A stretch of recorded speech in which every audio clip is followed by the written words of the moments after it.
Moms for Liberty really worked miracles. We have a crisis in America in public education. This is the future of our kids and our country. You are joyful warriors. And we are just getting started. Welcome to the Fire of Liberty show. I'm Tina Deskovich, the CEO and co-founder of Moms for Liberty. This show, we bring you frontline activists, warriors, moms and dads who are fighting this culture war in America. And if you look at America right now, it is a divided place. And not only are we divided from left and right, the left is divided amongst itself. There's these radical liberals that are trying to hijack the party from, I guess, old school liberal Democrats. And the right is extremely divided right now. Conservative versus what they call rhinos versus people that are saying there's this woke right that's segmenting out from there. It just seems like everywhere you turn, we are divided in America. Moms for Liberty has a mission statement, and the first part of the mission statement says that we will unify, educate, and empower. And so we work to do that in our organization. Today's guest has experienced all kinds of types of division in his own community, not just attacks from the left, but attacks from within the right, within the conservative movement. And yet he stands strong, him and his wife both. I know I'm like, it's a him. We've had a lot of men on the show lately, it seems. I think we're starting to dig into the members of our organization. And so today's guest is the vice chair of Hernando County, Florida. He also has been the chair previously. Him and his wife kind of swap roles as they have more babies. One steps in and one steps out. He is a dad of 4. He is working on his Ph.D. in theology. He is a farmer, a lifelong Floridian, a warrior for truth. And I'm just thrilled to have him here today. It's going to be a really fun conversation. Welcome to the show, Monty Floyd. I'm pleased to be here. Thank you for having me. I forgot to mention the hat. Like now I'm looking at you, and a lot of people just know him by the Moms for Liberty member with the hat. Like that's what they say. And I'm like, oh yeah, Monty. Yes. And there's a whole funny story behind that we can probably get into later why I wear the hat, because I do wear it at home, although my wife will not let me out of the house in Hernando with it because of the obvious attacks, but also because when I go to like the grocery store or Lowe's, people will see me and I'll be gone for hours. And she's like, I just sent you to go get milk. Where were you? It's like, well, I ran into someone in the community that wanted to talk about politics. She's like, don't wear the hat out anymore. It's dangerous or you're going to be gone all day. That's how everyone recognizes you. Yes. Did you say that you wear the hat at home, like in your house? You wear it around your house? We wear it around the house. I wear it when I leave the county because people in the other counties, although we were at a Moms for Liberty event in Sarasota, it was a training, and I was at a Publix just grabbing a couple things before the training, and this gentleman runs up and says, "You're Monty Floyd." And I'm like, yes. At the time I was like, are you a hater or do you like me? He's like, I like you. I used to live up in Hernando County. I moved down here. So I just ran into a random supporter in Sarasota. So I try not to wear it out in public if I want to get something done. That makes good sense. You went to the White House with us a couple months ago, or a few months ago, I think. I can't remember. Did you wear the hat at the White House? I did. I wore the hat both times at the White House. Yes. Yeah. Okay. It's your trademark. Yeah. And when we were in Philadelphia, I caught a glimpse of Trump, and he saw in the hallway. I was somewhere I wasn't supposed to be because I was wondering. And they rushed me back in the room with the other chapter chairs and vice chairs. But Trump pointed over at the hat. At least I think he was pointing over at the hat. Yeah, of course he was. Yeah. He likes statement pieces. We know that. And so I think this is great. We're going to dig in a lot about you and your journey and why school boards matter. I think you understand that better than most. But you just said there's a story about why you wear the hat, and I've never heard it. I don't even know if it's a little dangerous to ask. I'm not sure, but I would love to start off with why you wear the hat. Yes. Well, we have a farm in Hernando County. We used to raise Shetland ponies. It turns out they're not like the My Little Ponies you see on TV. Uh-huh. They bite, and they're a little bratty to the point where you have to bring like a little wiffle ball bat out there, not to like hit them with it, just kind of keep them at distance. Okay. Because they'll sneak up behind you and bite you. Really? Which happened to me a whole bunch of times. So we got rid of the ponies. We did geese. We did ducks. We were doing dairy cows for a while. We bred donkeys. So a lot of different things. So when I first started running for school board, I was outside cleaning up, and I had the cowboy hat on, and I was covered in animal excrement and dirt and everything. Dung. We call it dung. Dung. Animal dung. I was trying to be PC for the audience.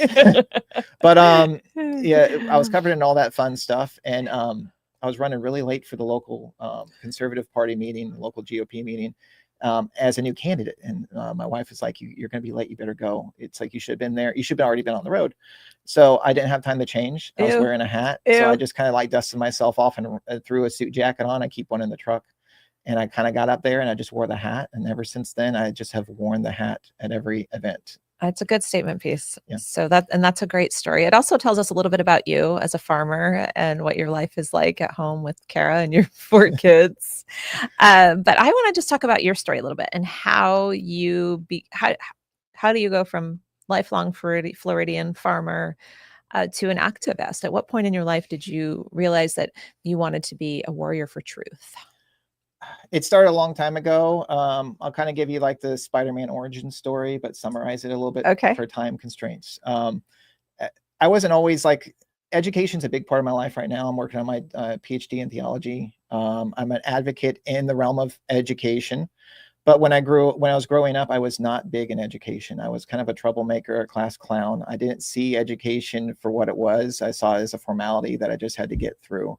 It's interesting because I wasn't a class clown, but definitely total disregard for education growing up. I mean, never there, skipped when I could, all the things. And so it's interesting that we're both such strong advocates now for quality education. Oh yeah. My mom can tell you, she might get a blood vein in her forehead but I set the record at my high school and probably in all of Hillsborough County for skipping school in high school. Oh, well, I think I'm older than you, but I was also probably setting the record over here in Brevard. And I don't, children, if you're listening at home, I would not recommend this. I don't think you can get away with it today, but no. I had a large pile of notes that my mom did not write that I may have written, and to excuse myself from the many, many days. And I actually got caught and almost got thrown out. Like, they wanted me gone. They wanted to throw me out of school. And so luckily my mom, who I didn't finish high school herself, came in and said, my daughter's going to finish high school. So we need to figure this out. And so it's just remarkable that it's what we're fighting for now is quality education for children. Exactly. I actually graduated from high school a year early just to get out of it. That was kind of the deal I made when I actually did get caught. Oh, you got caught too? After half a year. And then I got caught, and then the district was like, well, since education's not his thing, let's try to get it. So I got out of high school a year early. Instead of my senior year, my junior year was my senior year. So I graduated with my high school diploma. Okay. And then, so I spent my life kind of dodging education. But one story from when I did actually try in high school was there was this book report that we had to do. It was a formality when you kind of came back from summer break. You had to do kind of a book report on current events that occurred over the summer. And this was back in 1996. So you had the TWA Flight 800 crash. So I did my report on that because I spent the summer kind of doing hockey camps, staying at home with my parents, not really traveling a lot that year. So I just watched a lot of CNN, which was back at the time, was everyone regarded as a reliable source. So CNN, NBC, ABC News. I knew almost everything there was about TWA Flight 800. So I put that into a paper and I turned it in. And right before Christmas break, just like in the Christmas story where you're going to shoot your eye out, kid, and you get like the D, I got the D in big red letters. And the teacher was like, basically called me a conspiracy theorist and said I need to trust the government more. And hold on, conspiracy theorist. The first of many times in your life now, probably being called. That was the first time. And she said what to you? She said, I need to trust the government more. Like, I need to stop being so critical. You're feeding in the conspiracy theories. D-. That is crazy that a teacher said you need to trust the government. I mean, it's not that crazy, but it's interesting, I will say. And what was your reaction to seeing that? Like, trust the government? What? I got in trouble with my parents, obviously. They're like, well, what did you write? And so they read over the paper and they kind of agreed, like, you're just reporting what has been in the news, CNN. And if you go back in that time frame, no one really knew what brought the plane down. So there was a lot of conjecture on all sides where they were like, is it a missile? Is it this? But I just focused on just what the media was reporting. I'm going to be honest. I don't remember. There was a lot of plane crashes during that time period. Remind me, where was that plane crash? This was near Long Island, New York. It took off. I think this has been a while. Yeah, so sorry. For the haters at home, if I get this wrong, give me a break. I think it was LaGuardia it took out of, and it went over. It was going over to, I believe, Europe somewhere in Europe. Okay. And witnesses saw about 30 witnesses claim that a streak shot up and hit the plane. Ah, So there was this conspiracy that a missile hit it. got it. And there Okay. was a secret military training going on at the same time. Oh And gosh. it was Okay. this whole contrived thing that happened in the summer of 96. That was a big thing that happened in 96. Okay. So your parents are mad at you. Yeah, my parents are mad at me, but they're about to get a whole lot madder. Because I told the teacher said, you can rewrite the paper and I give it to me after Christmas break and we'll reassess. So I doubled down and I didn't back down from my stance. I went out there and did something probably no 16-year-old at the time was doing, was I went to the library and learned how to do FOIA requests. For those that don't know, that's like a public records request. So you learned how to reach out to your government and you knew that they had to provide documents. Yes, I had a really good librarian at our local Riverview branch library. There was an elderly gentleman. He was Was that in the same county you live in now? Hernando? yes, Oh, wow. Okay. Hillsborough County. You're in Hillsborough. Hillsborough County. Riverview's just outside of the Tampa Bay area near Brandon. This is the best story. I love this. And it was an elderly gentleman. He was a Vietnam veteran, and he was just like telling me all how to do the FOIAs, like Freedom of Information Act requests. That's what FOIA stands for. And he was aware of what was going on, and he was kind of giving me pointers, kind of like a Yoda of sports, the library. So he gave me the pointers of which agencies to pester, and showed me where in the library to go, pull microfiche files and everything. And I started sending FOIA requests to the FBI, Oh the my CIA, goodness gracious. the NTSB, NBC News, CNN. And eventually my mom got a call from the FBI. Oh, good grief, Monty. And she comes in my bedroom. I remember I was playing games with my friends and she yelled at them to get out. And she's pale faced with the phone. And she's, I got a call. I got an FBI agent on the phone. What did you do? And it was about the FOIA request. So I got all the documents pulled. We even got a visit from an FBI agent from the local Tampa field office. You were meant to be in Moms for Liberty from 16 years old. I mean, Yes. this is what we live. So, Well, long story short, I got after the Christmas break and after a couple months in the summer, right before we were done that year, I turned everything back into the teacher, and she's just like, "Okay, I will work on reversing this grade. We'll give you a B plus." oh, thank you. Appreciate that, Teach. Yeah. So she gave me a B plus. I did get the principal involved a little bit, so the principal kind of leaned on the teacher a little bit, and I got the grade reversed, and that was really the start of everything. Yeah, that moment onward. early Monty Floyd activist. Yeah. So then you go on with your life, and we're just going to skip. I don't know how many years. You get married, you have some kids, and then at some point you decide you're going to run for school board. Yes. And this is before Moms for Liberty either existed or you knew about it or a chapter in your county. You just decided. Is that your first political toe in the water? My first political toe in the water was with the Tea Party organization. In my 20s, I founded the Hernando County Tea Party. Oh, I didn't know that. And we ran it for a while. I handed it off to a good friend of mine, Audrey Rumsey, who ran it after I left. And we were I've always been kind of like in the mold, kind of conservative libertarian, where I consider taxation to be theft. So that's why we started Tea Party. And the Tea Party movement did what it did, served its purpose. It went away, like the way of the dodo. There's still remnants of it around, but it's not like what it used to be. Right. And after the Tea Party experience, I kind of took a step back to focus on my education, because I was starting to come full circle. Here I was rejecting education. Now I'm coming more into education. So I worked at an institution in Tampa University. I worked there for a very long time, 20 years when I left that institution before joining my next institution. And during that time, the university would send me around to figure out where there was like any malfeasance with the budgets. Like, why is a department on travel buying alcohol? Or why is someone buying a TV with a purchase card? Just why is there cash in this desk at the university? It shouldn't be there. It should be with the finance department or in the accounts. So they kind of sent me around to kind of figure these problems out. So when I started to run for school board, it wasn't out of the books or anything, because we moved to Hernando County from Hillsborough because we believed the grass was greener on the other side of the fence. And it turns out the grass wasn't that green once we started digging, no matter how much green paint they slattered all over that grass to make it look greener.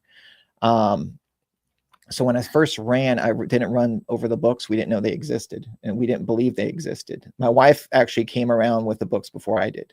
I just refused to acknowledge that they even existed in Hernando. So why did you run?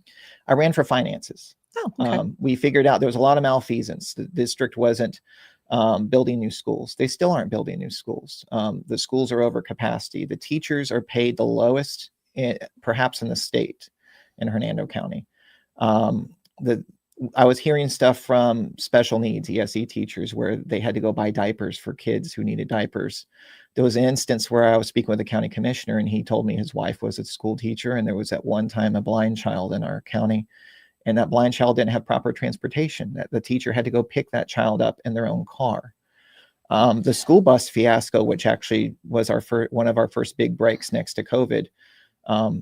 Parents were coming to me about children sitting on the floor of a moving school bus, which is dangerous. It's very dangerous because likely when you grow up and some of the people at home grew up, if you stepped 1 foot in that bus aisle, the bus driver would slam the brakes on and yell at you because you were not allowed in the aisle.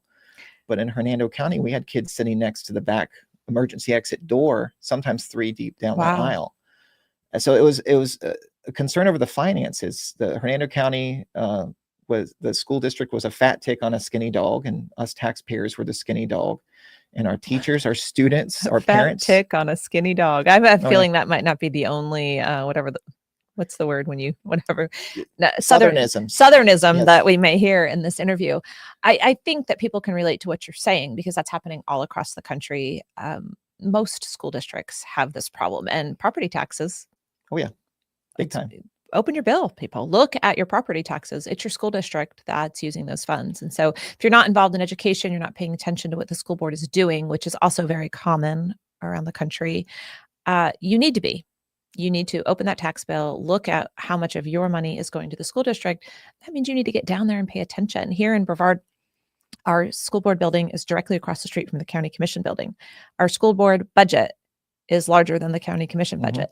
Our number of employees, we're the largest employer in the county, is larger than the county commission's employees. Anything, we have 75,000 students. When I was there, 77,000 students that you're responsible for everything, the transportation, all of the things, the 100 buildings you're managing. And where was the media every month? Not at the school board building. Nope.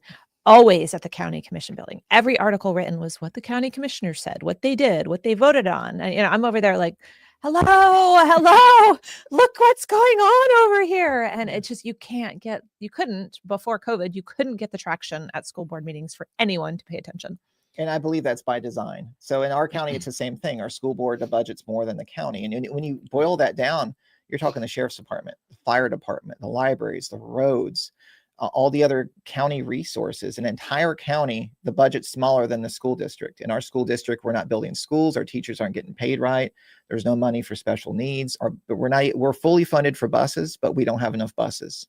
So where's all that money going? So that's why I got into the school board race to begin with. So why, I have my opinions, and we can talk about them a little bit, of why I feel like education has been neglected terribly in this country by voters, by citizens, by the Republican Party, by conservatives specifically. But do you have any conspiracy theories about that? I do. I think that it's been neglected on purpose because on one side you have the left who kind of targets the kids because that's the future.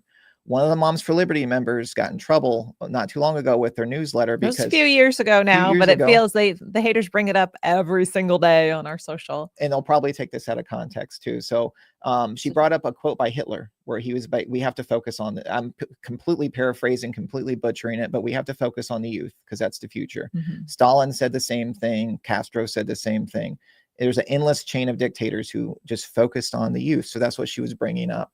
So on the left, they have a laser focus on the youth. That's where they can shape minds. That's how they can make future leftists if they get the curriculum in there. And other things too, with the whole grooming agenda, which is completely separate than your normal political left-leaning agenda, the indoctrination. And then on the right side of things, what I learned is that there's a lot of money at play and a lot of things that the districts will buy that they never use. Like in our county, we buy curriculum to the tunes of hundreds of thousands of dollars that are never used, that sit on a shelf, and then they're disposed of because there's this write-off form that the school district has. And we started looking at the write-off forms, and there's curriculum, there's technology, there's all this stuff they're purchasing that should have went towards teacher salary, should have went towards building a new school, classroom environments, but it went towards these outside vendors who were just coming up there, kind of like the oil snake salesman from like Disney, where he just Pete the Dragon, when he'd roll in there with his oil snake and he'd just set up town and he'd start wheeling and dealing. That's kind of like how these people operate in our school districts, because no one's paying attention. So before I ran for school board, I was heavily involved in my kids' school, obviously, and I became a substitute teacher to be even more involved. And this is just to point out to parents, like, you don't know if you're not, you have to be there. You got to do everything you can to get inside those schools. Otherwise, you have no idea. And I was subbing in a 6th grade math class, and I didn't, shocker to all who know me, I didn't know how to do something in math, in 6th grade level math. And I said, how about we get our books out and you guys help me figure it out and we'll solve this together. And it was, we don't have any math books. Oh, what do you mean you don't have any math books? Nobody, not one person in here has a math book? No, we don't use math books. We use worksheets. And I was like, well, I know I've got the assignments on worksheets, but where's the books?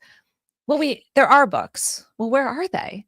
There's a room, like a storage room in the back. And so one of the kids takes me back there. This is like 3/4 of the way into the school year. They're all still in the plastic wrap, all the sets of math books. And so when I talked to the teacher after she came back the next day or two, I was like, your math books are still wrapped up in plastic and the year's almost over. She said, oh, they're horrible. They're terrible books. You can't use those books to teach. And so just what you're saying, the district bought, probably for the whole 100 schools, 100 6th grade classrooms, these books that teachers were not even using. Exactly. And that's another thing, is the districts don't really listen to what the teachers are actually needed. The teachers are boots on the grounds in the classroom. They know exactly what they need for the curriculum and the standards. And it often goes ignored because some special interest group, maybe a donor or something, comes in there and says, hey, I have a textbook company and I have this book that needs to be sold, and wink, wink, nod, nod, buy my book. I'm just assuming that's a conspiracy theory, but that's kind of how things, I think, that's how it kind of happens, because you have the same paper trail all across the country where you have all this unused equipment that never gets used, but millions of dollars is being poured into it. Government waste. It's government waste. And if you didn't want a conspiracy theory and you wanted to give benefit of the doubt, it could be there's just a disconnect between the purchasing department at the district and what teachers can use.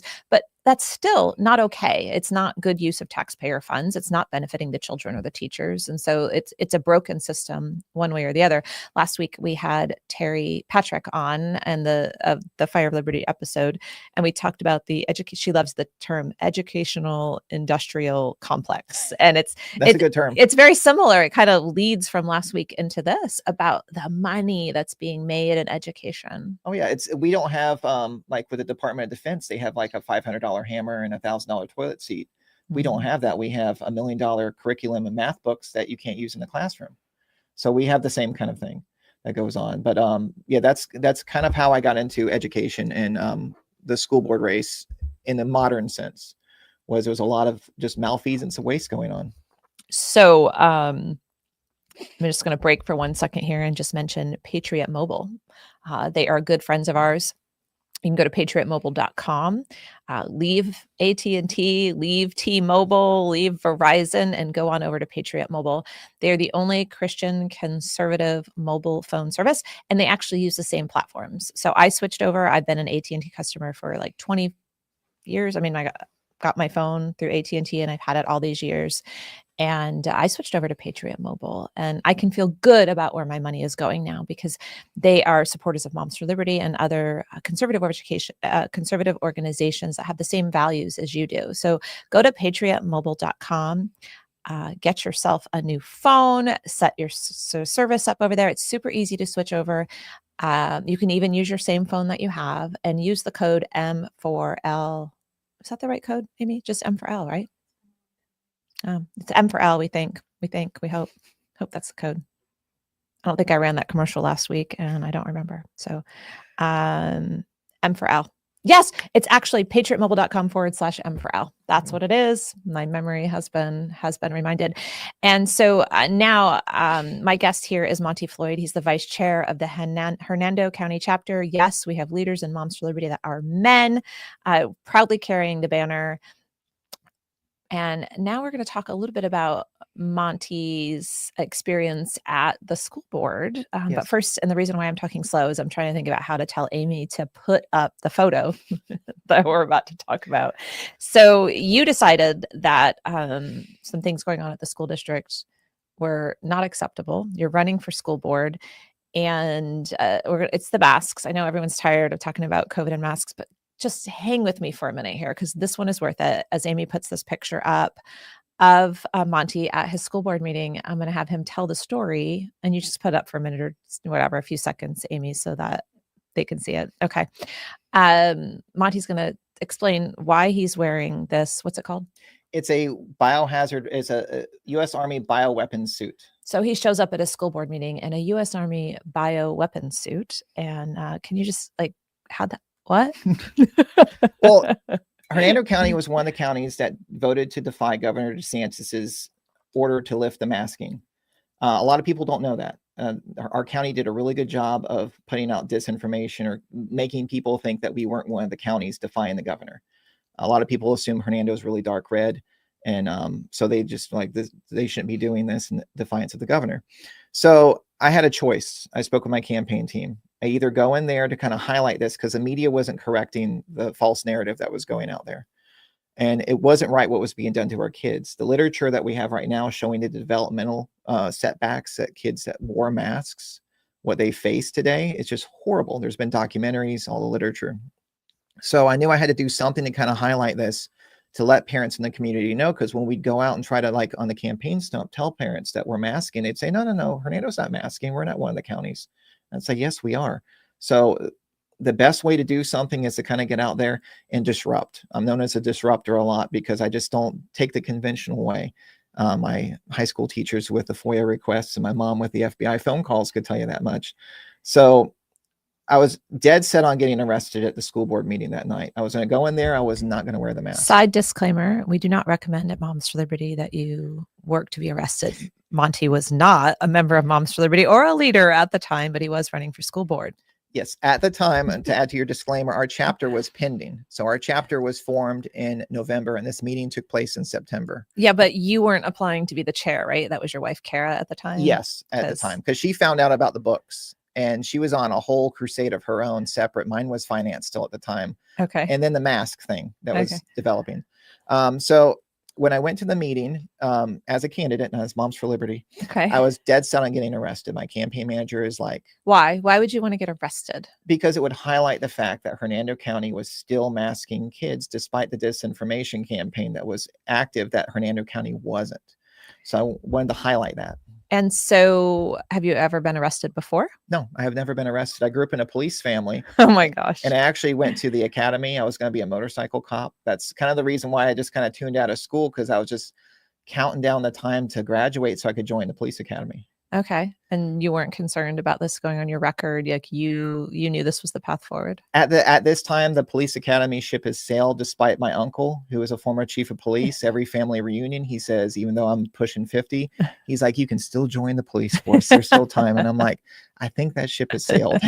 I'm an old man. Okay. So you show up in your hazmat. I'm going to call it a hazmat suit. Yeah. I don't, it's easier than saying that long. Yeah. So you show up in your hazmat suit and you want to get arrested. Well, no, I actually showed up just like this. Oh. And I was not going to wear the mask. And I was feeling out the deputies, and they had a district employee out there saying, you're going to have to wear the mask. The board passed this mandate. And I'm like, it's kind of funny, because when the community doesn't believe you passed it, and it's like, well, just, we're going to trespass you. And if you don't leave, we'll have to arrest you. So I was this close, like a hair away from getting arrested. And I was like, I'll be right back. Because we live just about 1.5 miles up the road from the school district office. So I said, I'll be right back. So I went home and kind of dug through my stuff. And I collect war memorabilia. I was just going to ask you, why did you have this at your house? Well, growing up as a kid of the 80s, I grew up, and if I wasn't become a cop, I wanted to work in film. So I even had my own prop company at one time, where we made like wooden props for haunted attractions. And hopefully the listeners right now at home are understanding why this is such a fantastic interview. We could talk for hours. And I worked at Star Wars. I worked at Star Wars weekends. I used to make Stormtrooper armor. Really? Back before Disney owned the rights to Star Wars, there was a whole crafting hobby where people would make molds online and sell, like you do the vacuum forming table. So I would make stormtrooper armor. So I had all this weird stuff at home, stormtrooper armor, all this stuff. So I'm digging through that war chest of different stuff. And I found this replica suit from the film The Crazies, which is, if you've seen that cult film from the 80s, it's a kooky horror movie, but it's a whole biohazard suit. And it's a real biohazard suit. Okay. So I put that thing on and I'm walking out the door. My wife looks at me like, what is going on here? And I'm like, don't worry about it. I'm not getting arrested. She's like, you're getting arrested? I'm like, no, I'm not now. So I went back up to the school board meeting. The same deputies are there, the same district staff members there. And I get out of the car and I attach the respirator and walking over. And I remember the district staff member is just furious. They're like, he's making a mockery of this. Yeah, sure am, buddy. Sure am. That's not the mask. That's not the correct mask. And I remember the deputy, he's wearing a full body mask.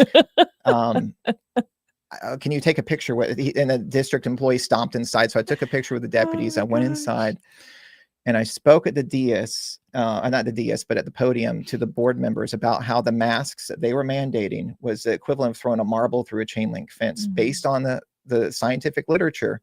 They're all about trust the science until you show up and you mock them. So I showed up, I was yelling at them from the podium. I almost passed out because you can't really yell in a respirator. So I was getting really lightheaded. So I'm glad they cut me off at 3 minutes. Oh my God. And I kind of sat down and kind of regained my consciousness a little bit for the rest of the meeting. And then for the remainder of the mask mandate that was put in by Hernando County in defiance of Governor DeSantis, I worked with other parents, some of our proto members for our chapter who we made good connections with, local people in Hernando County. They showed up in masks with me. So I had a friend of mine who still worked at Disney, and he custom made a Bane mask for me from the Batman, from the Dark Knight Rises, if you know Bane. So he made me a Bane mask that I could wear, just a costume Bane mask, because I wanted to really mock the school board. Yeah. And parents would show up at the time there was Spirit Halloween. So they went Spirit Halloween and got masks because the order was just to wear a mask. It didn't specify it had to be Didn't specify N95 or any qualifications whatsoever. No. Just put something on your face, people. Just put something on your face. So we put something on our face. And I'm kind of sad that it ended early, only because we had a big finale planned to really mock them. Mockery is a powerful tool. So if parents can listen, one thing I would advise to them is always be right and be nice. Of course, you gotta be a joyful warrior, but don't discount mockery. You can be right and nice and still mock the snot out of the opponent. And we mocked the snot out of them to the point where they ended the mask mandate about 2 weeks early. I love it. Because they did not want us showing up in clown makeup. We were going to show up in clown costumes and like do balloon tricks at the podium. I had a card trick worked out and just completely turn it into a circus, because that's what it was. It was just a circus. And when they would get, when the board meeting was over with, the board members would take the masks off. Oh, that was the same thing happening here in Brevard. It was all for show. It was all for it was a dog and pony show. There were a couple that were diehard believers, Yes. but there were plenty that it was all for show. Yeah. And you'd see them elsewhere in the grocery store and other places, mask free anywhere, but not at that board meeting on the podium. They would have to sit there with a mask over their face. Well, they 6 feet from everybody, talking into a microphone by themselves. I don't want to rehash the whole thing, but Exactly. I think the most important thing that you said, I mean, it's a very entertaining story, but that mockery is a tool for success. And it's way more effective than angry, rage-faced, or even crying and sobbing. Like if you can poke holes at, you said something earlier before the show about folks that have high egos. If they have big egos, the best way to puncture that ego and deflate it is with mockery, especially when they're doing something they know they shouldn't be doing. If you point out the absurdity of what they're doing, like making kids and parents and adults and even them, just one board member used to wear the mask under their nose. That's the worst. And it's like, even if you trust what you believe with the masks, how is that stopping it? Because you're breathing without the mask on. So if you can just puncture some holes in their ego and let it deflate a little bit, it does a lot more damage than even the most well-crafted professional speech. You could get up there and just give the best speech ever made in humankind. It pales in comparison if you're dealing with a tough customer to mockery. Yeah, and you got a lot of media coverage and all the things. Did you end up winning your school board race? I did not. I lost by 3%. So I lost by a hair. So close. And it was a really heated race. It got pretty nasty. and the nastiness has not tapered off at all. It just kind of kept running. And that was what, 4 years ago, 4 years ago. Yeah.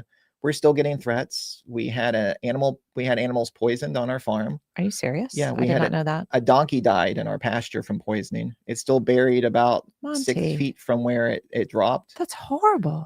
We're pretty sure one of our cows was poisoned. That's why we don't have cows anymore, and that's why we keep our animals away from the road. We have cameras all over our property pointing in every direction. Because of your political beliefs. Yep. We had drones fly over our property, which was kind of funny because they targeted our neighbor's house when they're out sunbathing by the pool. And we hear them going crazy over there, like there's a drone. So they followed it to someone's house, and this person was connected to local political figures in our county. And they're sending these real estate drones over, like really low, like low enough where if we could sneak up on it, we could just grab it out of the air. Why do you think the attacks are so intense on you and your wife? Just because of our tactics, or my tactics. My wife is a lot. You can't blame Kara for what you do. No, she's very professional. She's actually native to Hernando County. She was born and raised in so she knows everyone. Those are her former teachers at the school, and her former teachers are probably administrators now at the school district or retired. But she knows everyone. It's a small community. I'm the loudmouth from Tampa that kind of moved up there. We've been there for 22 years now, but I'm still in these type of small communities. You're never really one of the locals. You're kind of just still the guy from Tampa. So yeah, we got tons of flack. I got a death threat of all places at a Republican party.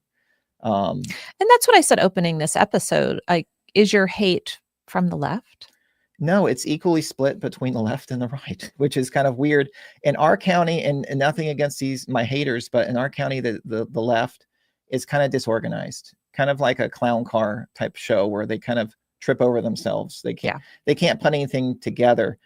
The most of the hate comes from what I would call, like you said earlier in the show, the rhinos, quote unquote, that in our county, who just don't like us bringing attention to stuff. Maybe they don't like that we're like, for example, with the masking thing with DeSantis, there was a lot of effort put on making sure that no one knew Hernando County was openly defying Governor DeSantis.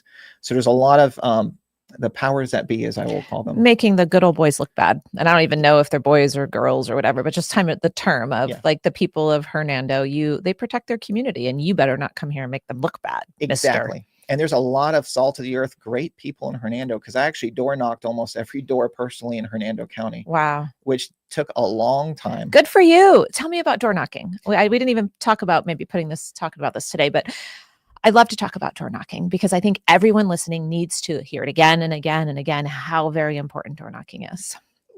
Our ground game was very aggressive. We had a lot of grassroots support from moms and dads and grandparents. Hernando County has this area called Spring Hill where there's a lot of retired individuals from the Northeast. So we had a lot of people helping out, and we were door knocking, but door knocking conventionally, where you pull up in a car and you kind of get down and you kind of like canvass a block, was taking way too long. So what we came up with, my campaign manager actually came up with this, which was genius, is she saw Mormons on their bicycles. They were outpacing us. They would canvass a whole neighborhood. They are the experts, by the way. They are the experts. So she's like, we got to start doing what the Mormons are doing. So we got bicycles, and we were basically bicycle knocking everyone's house like the Mormons were. That's great. I love it. It got comical at one point, because the two kids that were the two missionaries who were out there just door knocking, we actually caught up with them one day, and we were kind of like going to the same house where they would hand out their literature and we'd hand out our literature. And they were kind of our buddies for a while as we were door knocking. But door knocking, you get one-on-one attention with people who don't show up to the Republican meetings, that don't show up to the town halls, that don't show up to any of the political events. Typically, the people that show up to the political events are like I'm going to speak in political campaign terms, your +3, +4 voters. So the super voters that show up to these political events. Those people are going to vote come heck or high water. It's the other people who are at home who they might mail in their ballot, that you'll never see those people. And they have no idea who's running for school board. They're paying attention, guess what, to the county commissioners, because they're the ones in the news all the time. They have no idea what the school board does. At the door, you always hear, well, I don't have kids in school. Dang it. It still matters. It does. And as homeschool parents, we would bring that up, because we would get that all the time at the door. They'd say, well, I'm retired. I don't have kids. My kids are all old right now. And I'm like, well, you're still paying tax money. And we would go into the tax issues. Or they would say, well, my kids are homeschooled. And we're like, well, we're homeschool parents too. but eventually your kids are going to grow up with the kids that went through public school, and they're going to have to deal with that. And just think of what the public school kids are going through. And we would kind of go through some of the scandals that were in our district, which were pretty phenomenal. Yeah. And I'm going to point back to last week's episode too, because Terry also ran for school board, and she brought on her episode, it's a laminated sheet that she gave to everyone that knocked doors for her. And it showed a summary, high level summary of the budget, the spending, the shortfalls per student. I think it showed the scores, the test scores. It was all just a summary. So when someone said, I don't have kids in school, here's how much, taxes you're paying here. Let me just show you. And it was I'm like, every candidate needs to be prepared with that information every time you run. And we did that too. At the time when I ran, there was a county commissioner who I'm good friends with. I'll say his name because I'm good friends with him, Steve Champion. He gave me he mailed out like a thing where your money's going, and he would show you where the county money was going. And then we printed out something showing where the school board budget was, and we put those side by side, and we had them on a sheet. We made our own sheet, kind of like what the previous Terry did. And we would hand that out to door knockers, and they would show people that this is what's going on. We pulled the test grades out of the county, which was not easy to get out of our county. But we finally got them from the state and other sources, and we would attach that to the back. We just say, here's your packet. And then we kind of go over talking points with them. And I'm going to say, you didn't win. Terry didn't win, but you're educating the community. And Moms for Liberty, for example, we unify, educate, and empower parents. And so educating parents and community members and citizens right now on what's going on in education is vital, because the news isn't doing it. The media isn't doing it. The local press is not doing it.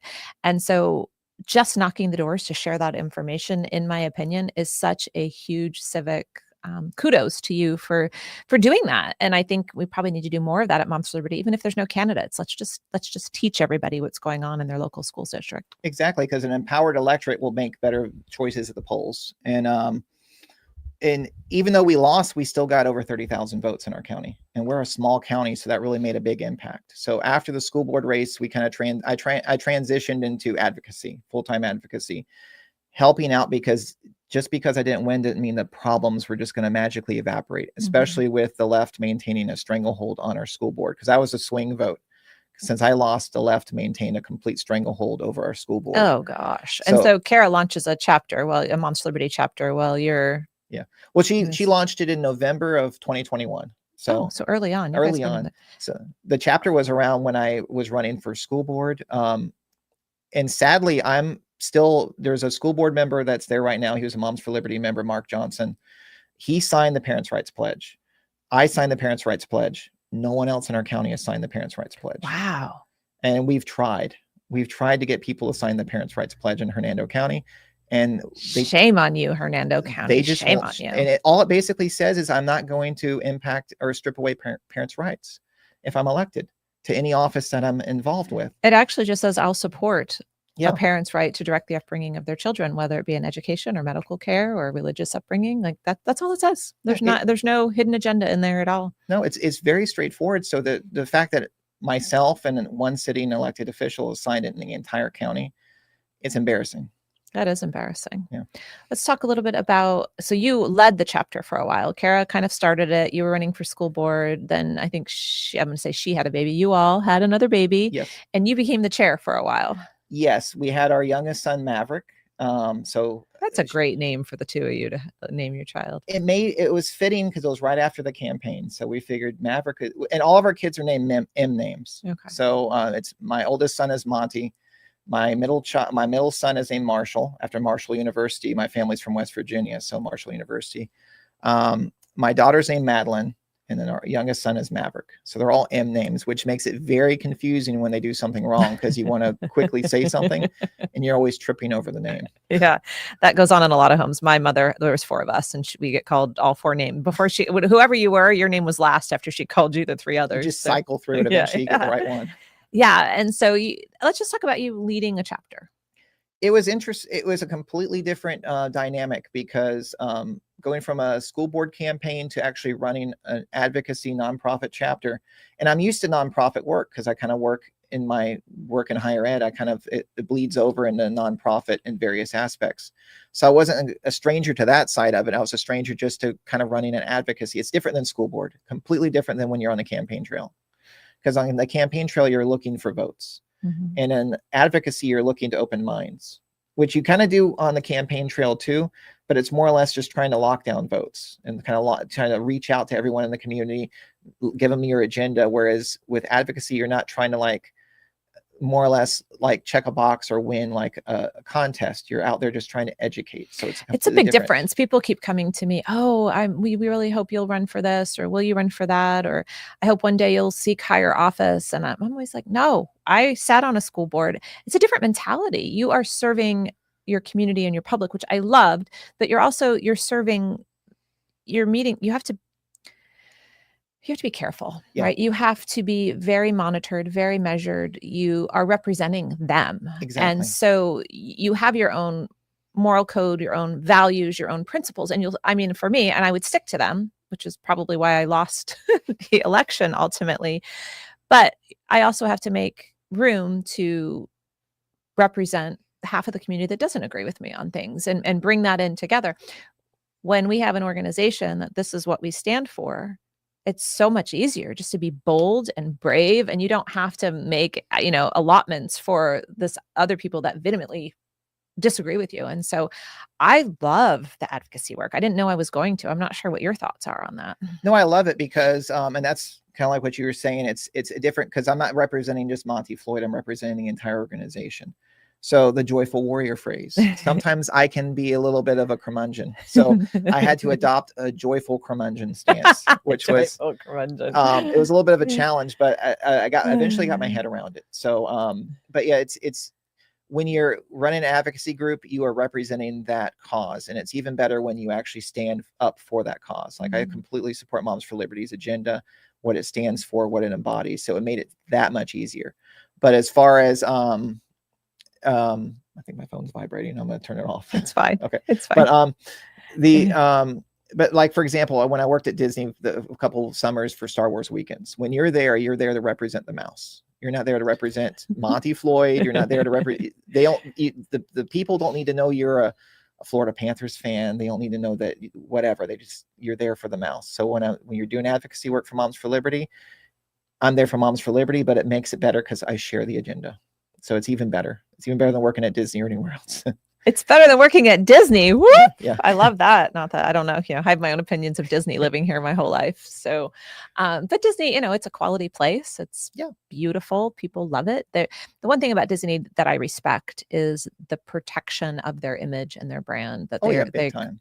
I've never known anybody to protect their logo the way, and I know that because of my background in marketing and graphics and such. Like you cannot touch their logo without a lawsuit without 10 lawyers on your doorstep. Yeah. And so, and it takes that to protect your brand. And I've learned some things from them with Moms for Liberty. And so for all of our members out there that have behind the scene jokes about how I am about our logo, no, you can blame Disney. It's very serious. And Disney is a good example just for organizational philosophy. When you're there, you're representing the organization. That served me well throughout my career in higher ed, because when I'm there, I'm serving the university.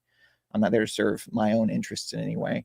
When I'm with Moms for Liberty, it makes it so much easier because I'm actually there to serve a cause that I fully embrace. It's a little harder for us because our people are 99.9% of them are volunteers, including yourself. And so if I'm giving you a paycheck, it's a little bit easier to say, hey, you're not yourself. You're representing Moms for Liberty. If you're just a volunteer, it has to be part of our culture. People have to want to protect the brand and the name. And I think we've done a pretty good job of that. There's been a few people here and there that maybe hadn't done such a great job, but they self-check each other too. Like the other chairs will pile on if someone gets out of line with representing the brand. And so I'm not going to lie, it's challenging. It is challenging stepping into the chapter chair role. It's challenging with just the donation aspect that was there with the campaign, going out and kind of trying to fundraise, trying to work with the local powers that be that couldn't stand me in Hernando County. They still can't stand me or my wife by extension because of me. But she carries your baggage. She does. She takes a lot of flaming arrows for me, unfortunately. Oh, it's beautiful. But yeah, it was a really rewarding experience. I got to meet a lot of great moms and dads and a lot of parents. As a chapter chair, a lot of problems matriculated up to me directly that would normally go to Kara, that I normally wouldn't encounter. Being as a candidate and a vice chair or treasurer, I've held many hats with our chapter. One of the main issues was the Fox Chapel debacle that occurred at Fox Chapel Middle School in Hernando County while I was chapter chair.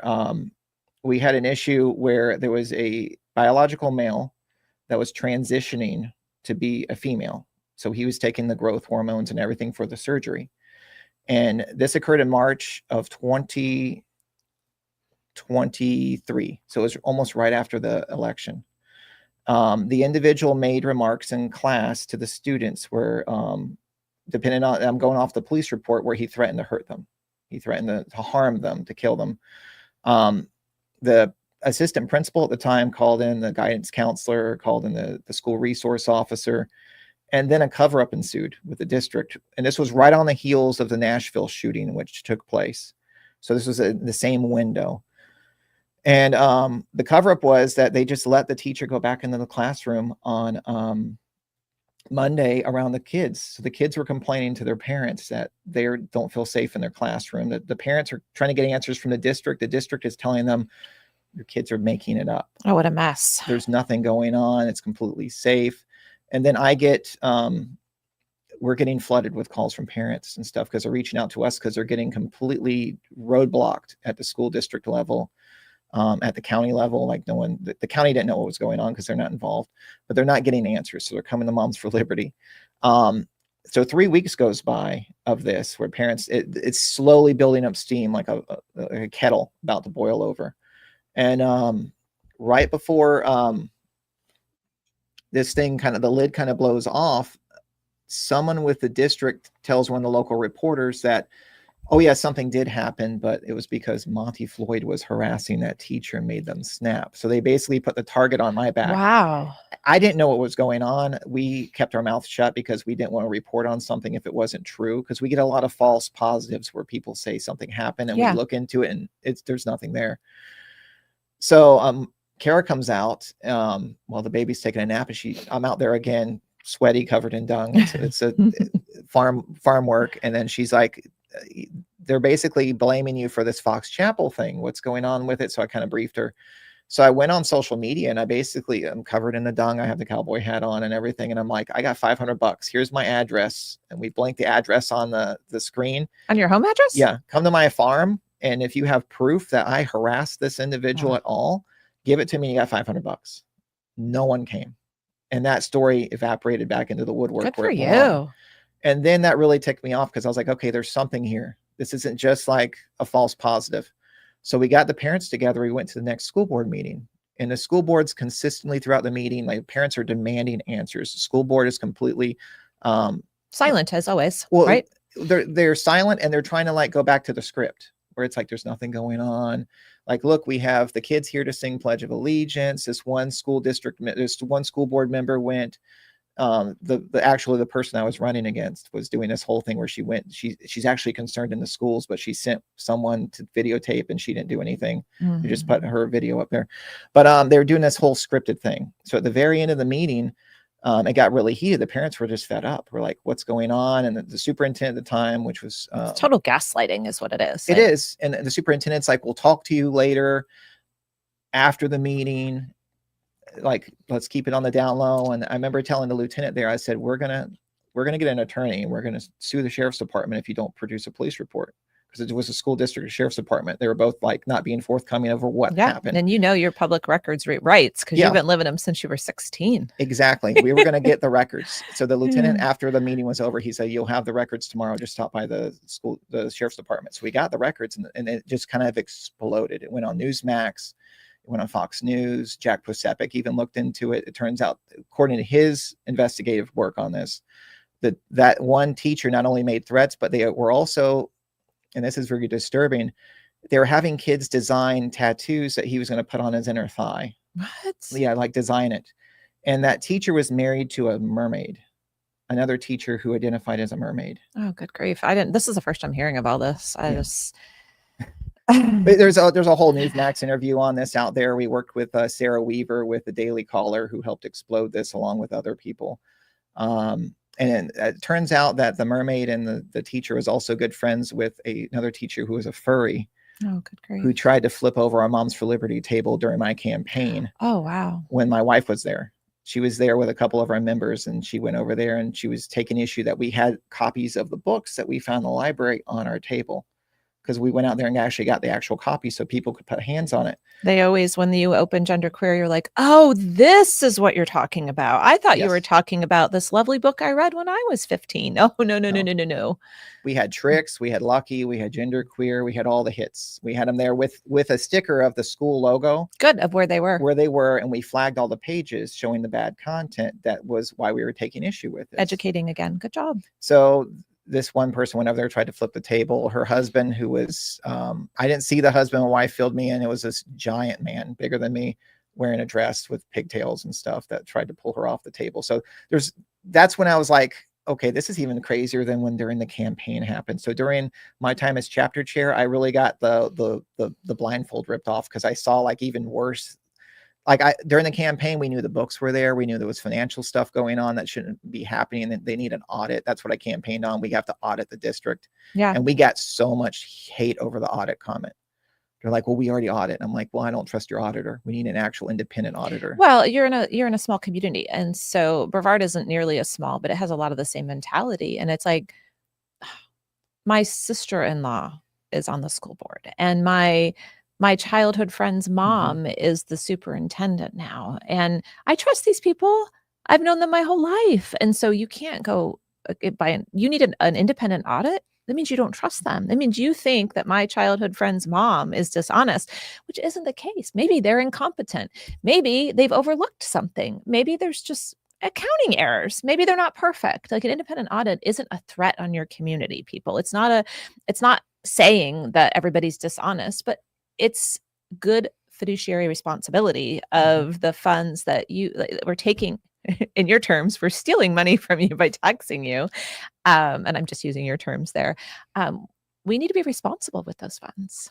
We do. And I do consider it theft, because if you don't pay your taxes, like, just people always say, well, taxes are voluntary. And I'm like, no, they're not. Because if you don't pay your property taxes, you will have an armed SWAT team at your door, like Wesley Snipes did, or the country Willie Nelson did, for not paying your taxes. It's, if you don't pay your income or property taxes, bad things happen. You're forced to pay them under duress. And there's a better way, but I'm not going to get into taxes because that's not the topic of the show. Yeah, let's just circle back here as we're starting to wind down, because the title of the show is Why School Boards Matter. Yeah. And you feel passionate. You ran for school board. You ran vice chair of a chapter of Moms for Liberty, which is passionate about what's happening in education and school boards. You've gone from didn't care about education to now working on your Ph.D. So obviously you've transitioned in your life, for lack of a better term right now. And I'm passionate about why school boards matter, but let's hear it from you. Why do school boards, and why, and being on the school board and running for school board and watching your school board, why does that matter? It matters because there's a lot of money at play. There's also access to the minds of the youth. You have direct access to what shapes the future. You have the children. So if you shape the curriculum, you shape the tone in that school district, you can fundamentally change the future course of those kids. For example, that one teacher I had as a youth shaped my course by calling me a conspiracy theorist. She put me down this path. It's kind of like the Spider-Man origin. Everyone has like an origin story, whether they like to believe it or not, where something happened in their life, a catalyst that put them on a path where they find themselves today. And the easiest way to put that catalyst in there artificially is to take over the school districts and then put bad curriculum, as we've seen with the textbooks, as we've seen with these books that are ending up in the libraries and the teachers' libraries too. That's a lot of people don't understand. The popular critique is that the kids don't use the library anymore. They're always on the internet. Well, the books aren't only in the library, they're also in the classrooms. The classroom libraries. Yeah. And that's what Florida took care of that problem, if you recall. And then the teachers union started posting all these blank shelves with sheets over. Do you remember all those photos? I do. It's laughable. So they were trying to mock what they were trying to do, but it failed miserably because folks like you and other chapters around the country were bringing the books, carrying them around in bags, showing up at doors with them, events, tables. And so mockery helps and is good, but it's not effective if it's a lie, right? It's not effective if the truth can trump the mockery. And so I think you've been very effective at that. Well, like, for example, the left, mockery has to be from a place of honesty. For example, the left has done something where it's like they're trying to claim Moms for Liberty's banning like Dr. Seuss books. Yeah. And that's not true. That's the left. They're actually canceled Dr. Seuss books where they're not even in print anymore. You have to go on eBay and get It's them. terrible. Like the Ian Fleming 007 James Bond books. They've actually edited those books where you can't get the original wording in the book. You have to go on eBay and get an older copy. And there's other books that they've done this to. They're actually editing and canceling books. All we're doing is saying you probably shouldn't have a book that's the quality of a Larry Flint Penthouse magazine in a kid's library or in a classroom. There should be standards. Agree. So 2 more questions. One, I want to talk about leadership for a couple minutes. You have some thoughts about leadership. Is it lonely at the top, Monty? It's very lonely. Whenever you lead something, you're charged with the direction of that organization, regardless if it's a chapter or the National Moms for Liberty or anything. But it's also a lot of pressure. It's a lot of pressure, which makes the loneliness have a little bitterness to it. Mm-hmm. So it's the one advice I could give to anyone out there that wants to kind of get involved in the fight, because we're in trenches right now. If you're getting flack, that means you're doing the right thing. You're where you belong, because the most dangerous position to be is between a predator and their prey. And in this instance, the prey is the children and your tax dollars. So you have 2 groups on both sides of the aisle that want access to your kids and they want access to your tax dollars. So when we get into the trenches and we start questioning, well, how come we're fully funded for school buses, but we have a shortage of school buses?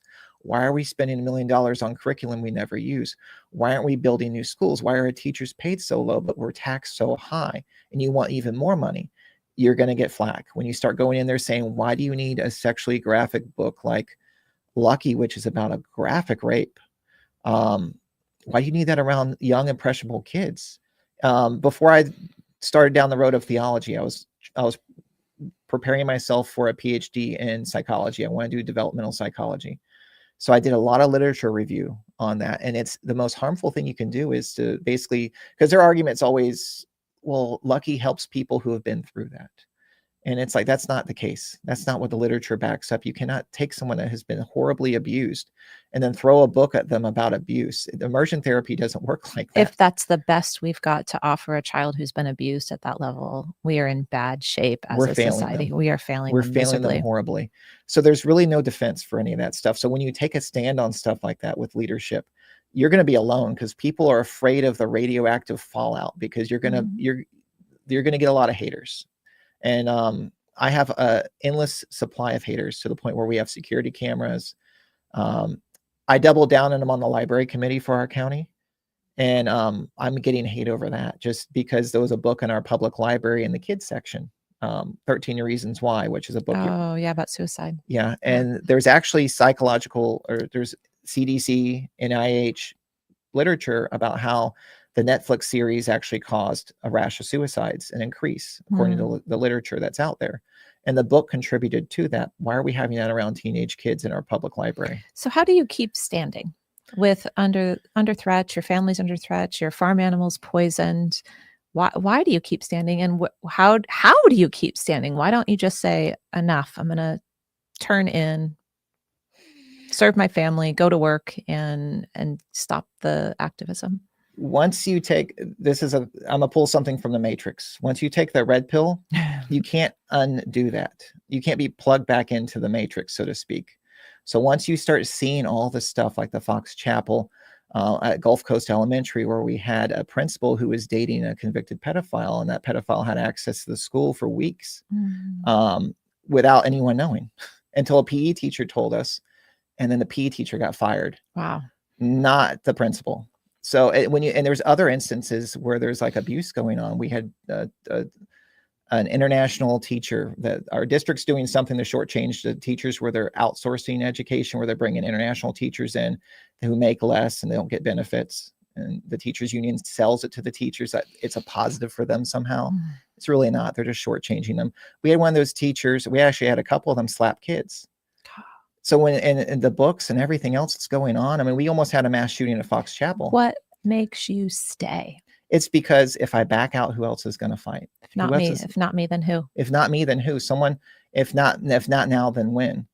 So, and plus my background outside of farming and everything else, I've played ice hockey for going on 30 years. I had to double check that. It's been about 30 years. I've been an ice hockey goalie. You're still doing it? I'm still doing it. That sounds painful. It is. But the Lord has blessed me with a lot of resiliency. So I still have my health about me. What does that have to do with why you stand?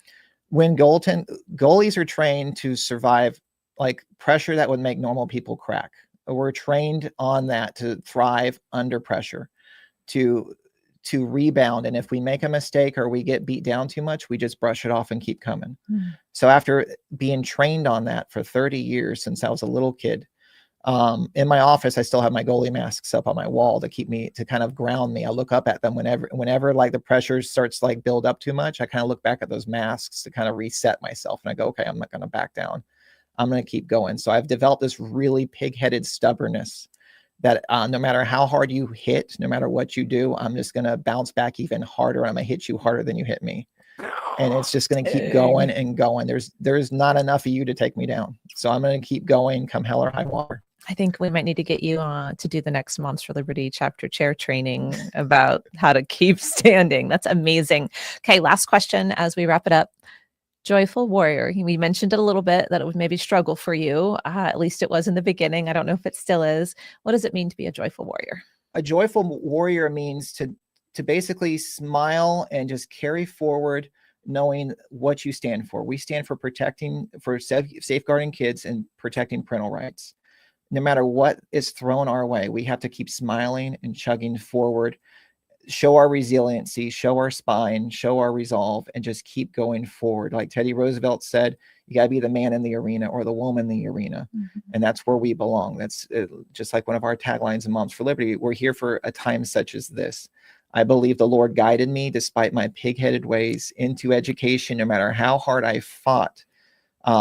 Is kind of like my whale. Education's my whale. I kept fighting that whale. I didn't want to go near it. I resisted it. I was the biggest class clown. I skipped half a year of school. But look at me now. I'm working on my Ph.D. in theology. I'm heavily involved in education, where I would never have seen myself. So as a joyful warrior, we just have to keep fighting the good fight, keep our chin up, and keep pushing along, because our kids are watching to see if we're actually going to do what we stand for and protect them. It's our jobs as parents. It's our jobs as just good people to stand up for the weak and those who are vulnerable, and the kids are vulnerable. Perfect ending. I hope we can make a collage maybe of all the episodes of everybody's answers of what a joyful warrior is. I think that would make a great clip video. So that is it for today. We're going to wrap up this episode of the Fire of Liberty show. I'm Tina Descovich, the CEO and co-founder of Moms for Liberty. My guest today, in case you didn't catch his name, is Monty Floyd. He's the vice chair of our Hernando County, Florida chapter. He has been the chair previously, dad of 4, husband to Kara. Yep. Husband to Kara. Husband to Kara, cowboy hat wearer, farmer, warrior. And just thank you so much for being here today. You can find us live 10 a.m. every Wednesday on Facebook, Instagram, YouTube.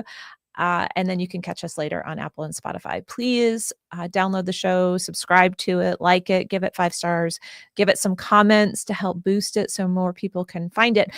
Is next week when we're going to rerun the best of.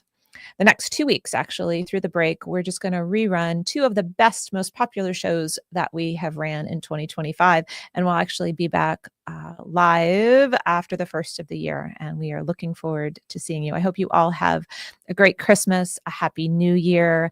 If you're Jewish, I hope you're enjoying your Hanukkah celebration. And we'll see you all in 2026.